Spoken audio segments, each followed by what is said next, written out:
Ultimately, the question of planetary defense is a global question, and it will require some way of assessing the risks together should we ever be faced with the threat of a real asteroid heading towards Earth. That's the voice of Dr. Laura Grego, the research director and a senior scientist in the Global Security Program at the Union of Concerned Scientists. She's today's guest on Press the Button, a Plasters Fund podcast dedicated to nuclear policy and national security. And now here are your co-hosts, Tom Collina and Lauren Billett. Thanks, Angela, and welcome back to Press the Button. Hi, Tom. How was your weekend? Hey, Lauren. Great to see you again. I had a fun weekend. For those who knew what the weather was like this weekend, it was very rainy. But I went to the beach. Yes, why did I go to the beach? I went to Rehoboth because my wife and I were celebrating our 30th anniversary. Woohoo! Fun times. And we made these arrangements quite a while ago. And it turned out Hurricane Ian was passing through. But we had a great time. The skies cleared up enough for us to walk on the beach and play some mini golf. So it was a good time. Well, happy anniversary to you, Tom. 30 years. That's amazing. Yeah, that doesn't sound like the best time to be at the beach, but I'm glad that you made the best of it. I spent mine at home recovering from my latest COVID booster. So better than COVID itself. Thank God for vaccines. But what do you have for us on the nuclear front this week? Well, lots going on, unfortunately, still in Russia and Ukraine. On Friday, Russian President Putin announced the largest annexation of territory in post-war Europe, illegally claiming control of Donetsk, Luhansk, Zaporizhia, and Kherson. In the occupied regions, Russia held referendums at gunpoint that were widely condemned as violating international law. In response, the Biden administration condemned the move and said the United States would never recognize the territory as Russian. And on Monday, Ukraine continued to make military gains in the very regions Putin has illegally annexed. Now, alarmingly, Putin is threatening to use nuclear weapons to defend these regions, and we could be facing the first use of nuclear weapons in war since the United States dropped atomic bombs on Japan in 1945. The current situation is highly dangerous because the decision to use nuclear weapons is ultimately up to President Putin himself, not us, and we do not really know what he's thinking. So as Secretary of Defense Austin said on Sunday, and I quote, "To be clear, the guy who makes that decision, I mean, it's one man. There are no checks on Mr. Putin. Just as he made the irresponsible decision to invade Ukraine, he could make another decision," unquote. So Secretary Austin is essentially saying that deterrence might not work with President Putin. He made a bad decision invading Ukraine, and he could make a bad decision on using nuclear weapons too. And this is not the first time we have been at the mercy of nuclear deterrence, and it won't be the last time until we find an alternative. If we're lucky enough to get out of this crisis, we need to get serious about reducing nuclear arsenals and weaning ourselves off nuclear deterrence and replace it with something better before our luck runs out. And Lauren, on that cheery note, what do you have for us on early warning this week? We have a much more forward-looking topic on early warning this week to counteract that sad news. So this week, Angela Kellett sat down with Istra Fuhrmann and Alex Toma of the Peace and Security Funders Group to discuss an article that they recently co-authored in the Chronicle of Philanthropy titled, "Nuclear Weapons Are an Ever-Present Danger and Grant Makers Need to Pay Attention." The cheery part from that comes to the funding in the field and how donors can respond to meet the urgency of this issue and ensure future funding. Excellent. And then I also took a very different direction for the main interview.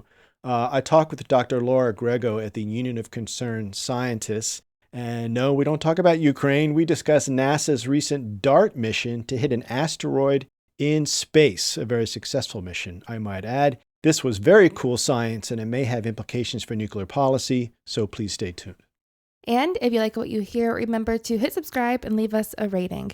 Your feedback helps us to improve the show. And with that, let's get into today's episode. The clock is ticking. And now, early warning, early warning, early warning, early warning. A 7-minute synopsis of this week's nuclear news. Thanks, Jacqueline. Nuclear risks are at an all-time high due to Putin's repeated nuclear threats in Ukraine. but risk reduction remains one of the most underfunded areas of philanthropy. There are over 13,000 nuclear warheads around the world, and tensions can escalate quickly, which has been demonstrated in the war in Ukraine. Nuclear weapons also cause radiation-related illnesses and deaths, which is yet another harmful effect. According to the Peace and Security Funding Map, less than 1% of peace and security funding went to nuclear issues last year. In light of heightened nuclear tensions and limited funding, what does this mean for the field? Today, we are joined by Istra Fuhrmann and Alex Toma. Istra is a program associate and Alex is the executive director at the Peace and Security Funders Group. They recently wrote an article in the Chronicle of Philanthropy titled "Nuclear Weapons Are an Ever-Present Danger, and Grant Makers Need to Pay Attention." Thank you both for joining me today, and congratulations on this fantastic article. Thanks for having us. In your article, you outline 3 targeted ways donors can contribute to preventing a catastrophic nuclear war. Can you explain what those are? So we argue that you need first political power, you need to fund research, and you need to engage new leaders. So a thing to know about nuclear issues is that they really require policy change since nuclear weapons are controlled by governments. In order to make progress, you need to build political power for that change to happen. So how do you successfully build political power to make changes in nuclear policy? In our piece, we argue that funders can fund lobbying and advocacy, although not all funders are comfortable doing that. There are also options to fund grassroots mobilization. And then there are also non-grant making, non-funding options to build political power, like just providing space for the community to get together, to coordinate efforts, to share information. So like convening power is really, really important. And frankly, all funders have that ability to bring their grantees, to bring other stakeholders together, to bring policymakers in the room, as appropriate, to share information about joint goals. The second way that donors can contribute to preventing nuclear war is to fund research on how to do this. We're always uncovering new data, especially nowadays through sort of non-traditional researchers, folks that have lived experience, I would argue, is really important to this debate nowadays. Always has been, and now is being recognized as more so. This new research helps decision makers, policymakers, as I mentioned, to really update their thinking about how to prevent nuclear war, how to solve the most challenging of nuclear issues that we face. So in the op-ed that Istra and I wrote, we cited several examples of how new research coming out even just this year in 2022 has shifted the debate. We know that from experience, research shifted, for example, the New START campaign and the ability for diplomats to come to a solution for the Iran negotiations. So that is really, really important. And including different people gives us different perspectives, different ideas, different solutions to the challenges we're all facing. So donors can fund groups that are engaging these new leaders. Actually, in our piece, as I'm sure you know, Angie, we lifted up Plowshares Fund's own Equity Rises initiative and your recent $1 million grants to, I think it was 16 different grantees in the pipeline for new leaders in this sector. Thank you for that, Alex. Putin's repeated nuclear threats and the conflict in Ukraine have led to heightened nuclear risk. More than ever, people are concerned about nuclear conflict. So, Istra, what are the implications of this for the field? Yeah, I would say, speaking of these current nuclear risks, when we started writing this op-ed, just to kind of set the stage, Nature Food Journal had just released a report that demonstrated 2/3 of the world's population would die of famine following a nuclear war. And meanwhile, we see Russia making these reckless threats that disregard the nuclear taboo. So I guess the first takeaway that I would take from this is that at some point deterrence is going to fail. And if we look at just the sheer number of accidents and misunderstandings alone that have taken us to the brink, unless we get really serious about putting up safeguards and making real progress towards disarmament, we can't rely on deterrence to save us forever. And the second implication I would note is that this is not just a crisis, but also an opportunity. We saw in the nuke space that Google searches for nuclear war and nuclear weapons both spiked when Russia invaded Ukraine. We also saw like a baffling New York City PSA basically telling people, you got this in the event of a nuclear attack. All this to say, people are worried and they're paying attention. And we're seeing increased focus on the experiences of people who have lived through nuclear detonations, really showing us why this can never happen again. And then the final implication I would take for this field, really about making our work more effective, is to connect nuclear issues to the struggles that people are facing now.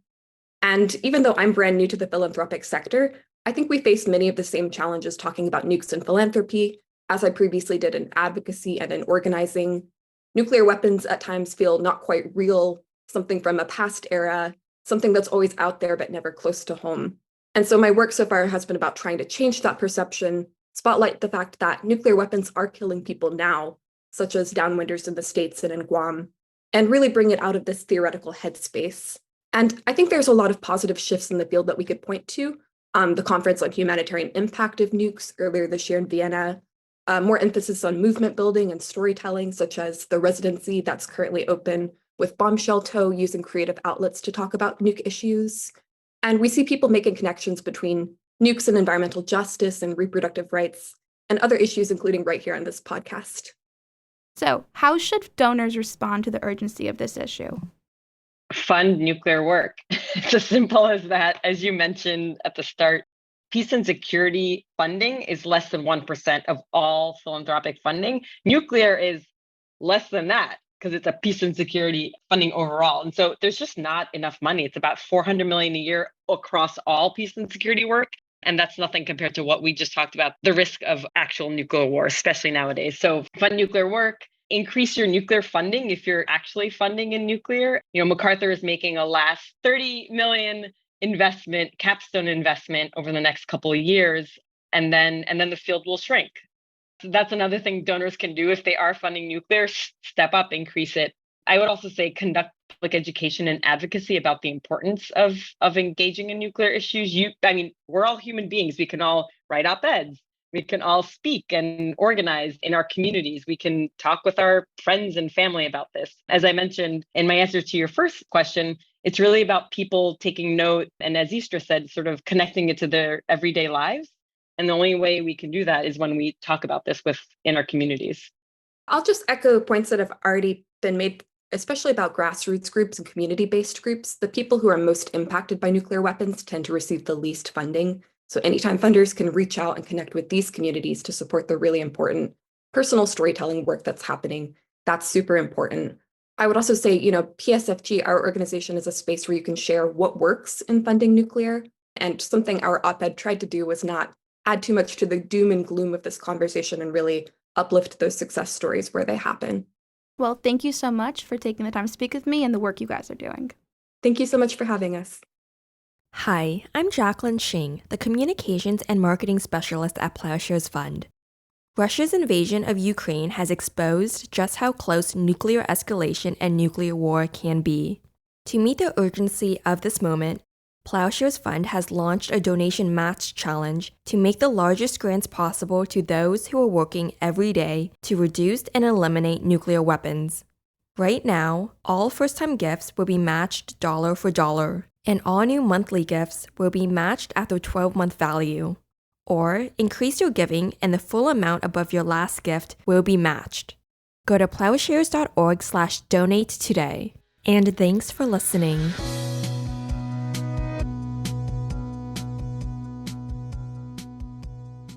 So, you have probably seen at least one movie with this plot. An asteroid from space is flying towards Earth, and unless we do something fast to stop it, a giant space rock will wreak massive destruction. Unfortunately, this is not just the stuff of fantasy. Asteroid strikes may be rare, but a large space rock could cause significant damage. After all, a huge asteroid took out the dinosaurs 66 million years ago. We are not expecting anything that big, but there are lots of asteroids out there. So, what can we do if one is heading toward Earth? Last week, NASA deliberately crashed a spacecraft into an asteroid. It was called the Double Asteroid Redirection Test, or DART. The idea here is to redirect asteroids that are on a collision course with Earth. Just give them a small nudge to change their direction. NASA calls it planetary defense. So, being obsessed with nuclear policy, the DART test got me thinking. In the past, some have argued that we would need nuclear weapons to blow up asteroids like this. What does DART tell us about that? Also, the DART test looked a lot like a missile defense test, where the target would be an incoming nuclear weapon, not a space rock. So does DART have anything to tell us about missile defense? If we can hit an asteroid, what else can we hit? Today we are joined by Dr. Laura Grego. She's the research director and a senior scientist in the Global Security Program at the Union of Concerned Scientists. Laura, so great to have you here. Hi, Tom. Thanks for inviting me. So let's talk about the DART test for a bit. Can you explain what NASA wanted from this mission and whether it was a success? Yes, sure. So first, I hope that you Google the DART mission because there is a really cool effect that Google made. It's going to knock your browser sideways. But as you mentioned, NASA built a spacecraft called the Double Asteroid Redirection Test, or DART, and they launched it last November toward a pair of asteroids. Didymos is larger and Dimorphos is smaller and orbits Didymos. It's NASA's first mission to demonstrate the deflection of an asteroid by kinetic impact, meaning the force of impact. DART cruised toward the pair of asteroids. They're 11 million kilometers away, so really far, and it made a direct hit on Dimorphos, which was really pretty small. It was about 150 meters in length, so maybe like 1.5 football fields wide. A CubeSat was along for the ride taking pictures, so we got sort of a really good view of what was happening. And DART basically gave a hip check to Dimorphos to change its orbit a little bit, not to destroy it. So it was a demonstration of the technology to change the orbit of an asteroid so that if a large asteroid is on a collision course with the Earth, this technology might be used to deflect it. So these were, far away, fairly small objects, but it was a great sort of a proof of concept. So did it nudge it enough to make enough of a difference? If it was on a collision course, would we have nudged it enough, or do we not know that yet? Neither of these were on a path to intersect the Earth, which is definitely the responsible way to do a test like this. We're not playing around with something. We're learning how to do it. So it was a relatively small amount of velocity change. So it wasn't enough to send it towards Earth or away from Earth. This was more of a proof of concept, most likely for a real asteroid that we're concerned about, which are much larger than these. You'd need sort of faster and more mass in order to knock it a relevant amount. But it really does matter how much notice you have, because if you're trying to change the course at the last minute, it's a lot harder than if you know ahead of time and you can get way out there. So it's very scenario dependent about how you'd actually have to do this in a real scenario. Now, what are the chances that we would actually have to block an asteroid, maybe a larger asteroid, heading toward Earth? How likely is this? Yeah, that's a great question. So as you mentioned, the mission here is called planetary defense. So there are lots and lots of what we call near Earth objects, and stuff is coming down towards the Earth, burning up in the atmosphere all the time. And sometimes you'll see that as, like shooting stars. That's what most of those are. But the real concerns are those objects that are relatively large and also have a significant chance of intersecting Earth's orbit. And there's a big effort to search for these objects. NASA's official statement at present is that there is no known object larger than 140 meters in size. That's the cutoff they use for objects that would start to have a big effect. No known objects has a significant chance to hit the Earth in the next 100 years. So great news. But that catalog is incomplete. They've only surveyed and cataloged about 40% of the population of those that they expect is out there. So there's a lot of work to be done. So kilometer-sized objects are really the kind that would have global effects. So, the cutoff for things that we're really worried about is 140 meters, but like a kilometer-sized object, so that the Chicxulub crater that hit the Yucatan Peninsula, which you mentioned in your intro, which is thought to have created the climate disruption that resulted in the mass extinction, including the dinosaurs, that was about 10 kilometers in size. So those types of objects are sort of centuries and millennia in frequency. So we don't expect to see them, but we would definitely want to know if they're coming. And asteroids of the size like the one that came down over Chelyabinsk, Russia in 2013, those hit like maybe once or twice a century. And so those, that could disrupt, that could, blow out windows. Those you also worry about because you would want to know that they're coming. If you have something as explosive and without notice as that asteroid, you'd want to know those are coming, especially in a time of, perhaps high tensions, geopolitical tensions. You don't want random things blowing up in the atmosphere. So you want to have a really good idea of what's out there. So it sounds like these are low probability but high consequence events if the asteroids are big enough. Is there a debate in the science community about whether, missions like this, like the DART mission, make sense, whether they're worth the costs, whether they're really making us safer? Is there a debate about whether this is worth doing, or is there pretty much a clear sense that, yeah, this is enough of a risk that we should be watching it? Ultimately, as you said, these are high consequence, low risk events, but they are out there. So you would want to know that they're coming. And the good news is what your best tool is observations. Your best tool is looking for them so that you know that they're coming. You have a lot of notice. In 2005, Congress passed a bill requiring NASA to find and track at least 90% of all those big near-Earth objects by 2020. But Congress actually neglected to properly fund it. They didn't give NASA the money to do it. And that effort languished until 2010, when the Obama administration really began to properly resource that effort. And that survey of objects really got going. That also coincided with interest in sending humans to asteroids and harvesting resources from them. But that did get the interest in asteroids moving forward. The DART mission itself cost about $325 million, and NASA spends about $100 million each year on these near-Earth object observation programs. But I do think it's money well spent. I mean, these are critical activities and really a tiny drop in the bucket compared to defense spending, much of which I think we would argue does very little to keep us safe. So I think this is money well spent. Let's shift to some of the nuclear policy dimensions here, to the extent that there are any. It's long been argued that we need nuclear weapons, or at least a few of them, to prevent just this kind of thing, a large asteroid coming towards the Earth, get a nuke up there, blow it up. Does DART provide an alternative to that? Yeah, so that's a great question too. So the answer to that is, it depends on the scenario. What can you do if you're faced with something that could be very destructive to the Earth, an asteroid coming? So the better the observations, the better the chance you have to identify any really problematic objects while they're still very distant. So you have lots more options. And what you can do once one is identified depends on a bunch of things, such as like how fast it's going and what it's made of. Some asteroids are sort of like a loose collection of rubble. And so you can't knock them sideways with a dart. You may have different options depending on different scenarios.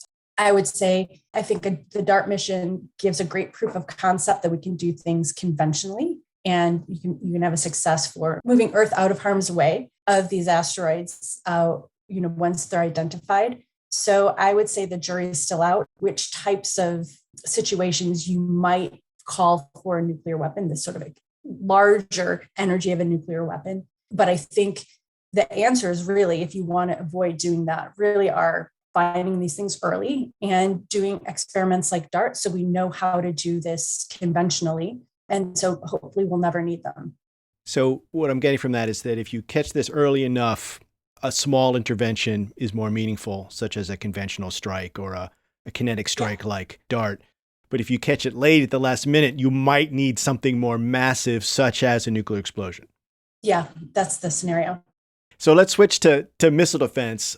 And I haven't seen a lot of this, but I'm just guessing that some may argue that if we can hit asteroids with interceptors, which they did quite successfully, then maybe we can intercept other things like nuclear warheads. So I'm wondering, have you heard any of this, and how would you respond to the argument that this is somehow a proof of principle for nuclear or other kinds of missile interceptor as well?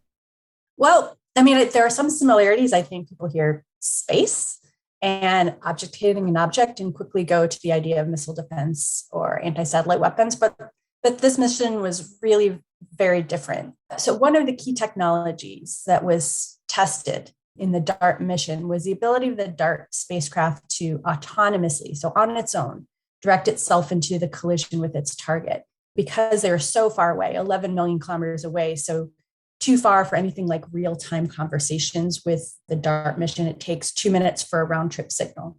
So it had to know what to do on its own. To do that, so DART had to know a lot about what its targets would look like. Like in particular, there'd be one large object and a small one, and the small one is where it's headed. There had been plenty of previous observations.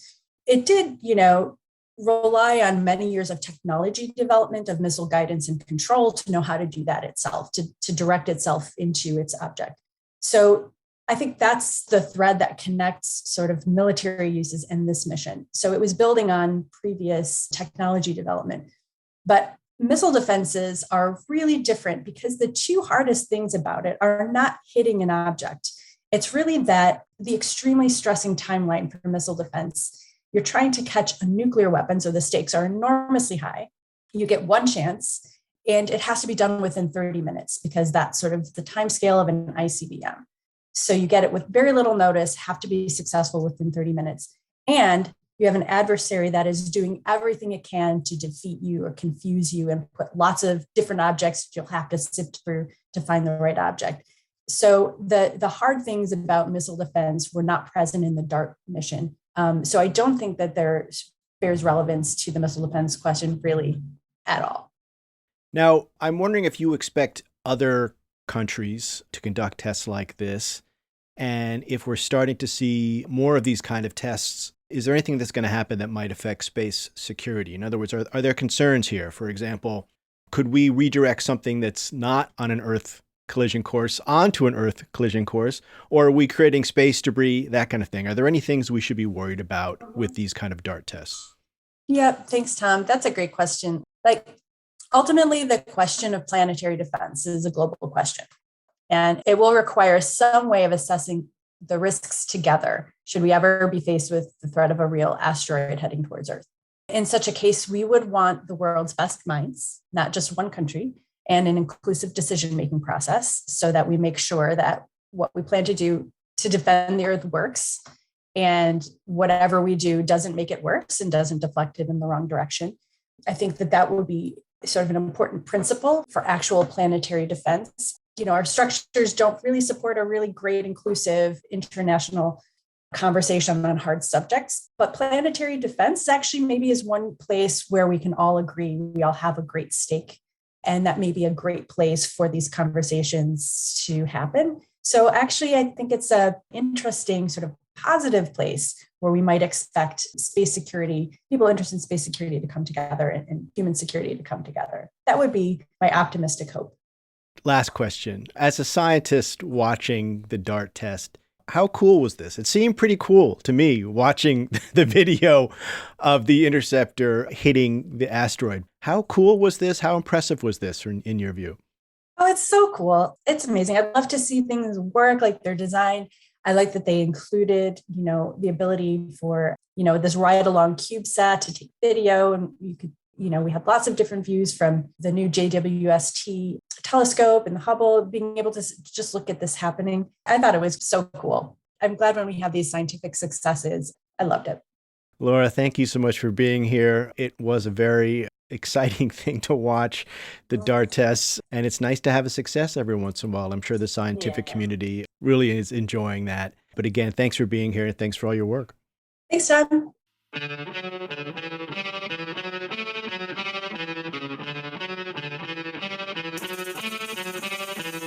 Thanks for listening to Press the Button. This podcast is produced and edited in Washington, D.C. by Lauren Billett, Angela Kellett, and Alex Hall. Audio engineering in San Francisco by Jacqueline Shing. Our theme song is by Lyric Spawn and Poets of Rhythm, sampled with kind permission. Additional music by San Francisco-based bands 17 Evergreen and the Society of Rockets. To continue the dialogue and support our work, visit plowshares.org.